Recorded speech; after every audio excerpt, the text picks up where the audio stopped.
Hi everybody, thanks for joining us for this morning's Ag Report. There's been a lot of discussion at both the state and national levels on foreign ownership of ag land, especially from adversarial countries. Forbes says that China owns 384,000 acres of U.S. ag land, a figure that's increasing but ranks 18th among other countries. A 2018 study found that 700,000 acres in Montana, or 1% of the land, was owned by foreign entities. The top three countries owning ag land were Belgium, Canada, and Portugal. Glacier, Wheatland, and Rosebud counties had the highest proportion of foreign ownership. Well, recent winter weather and labor availability are impacting railway deliveries of grain cars. One of the main metrics used for railway service quality is unfilled grain car orders, the number of cars a shipper ordered but didn't receive. The American Farm Bureau says the data shows average weekly unfilled overdue orders are up 54% from last year, and 75% of those orders are 11 or more days overdue. The positive aspect, though, is that railways are making headway in addressing labor shortages. And the Climate Prediction Center updated their seasonal drought outlook and offered a pretty positive projection for Montana. Drought is expected to dissipate and improve for the state from here to the end of May. However, drought is expected to persist in the southern plains, which will affect winter wheat production and could lead to increased cow herd liquidation. Thanks for joining us this morning. We'll see you back here in an hour for the markets. We asked Montana farmer Walt Sales about the challenges of mental health in agriculture.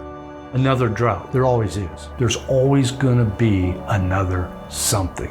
I grew up in a generation of you pulled yourself up by your bootstraps, but it's become evident is what do you do if you can't even find those bootstraps?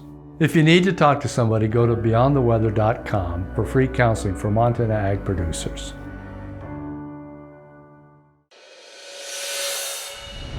Hi everybody, welcome back to the Ag Report. Legislation has been introduced in the U.S. House to modernize the Endangered Species Act and prevent the ESA from being used as a weapon against the agriculture and energy industries. The Listing Reform Act would require consideration of economic impact in making a species listing decision. The bill is introduced by Texas Representative August Pfluger, who said species can be protected without devastating critical industries and rural economies.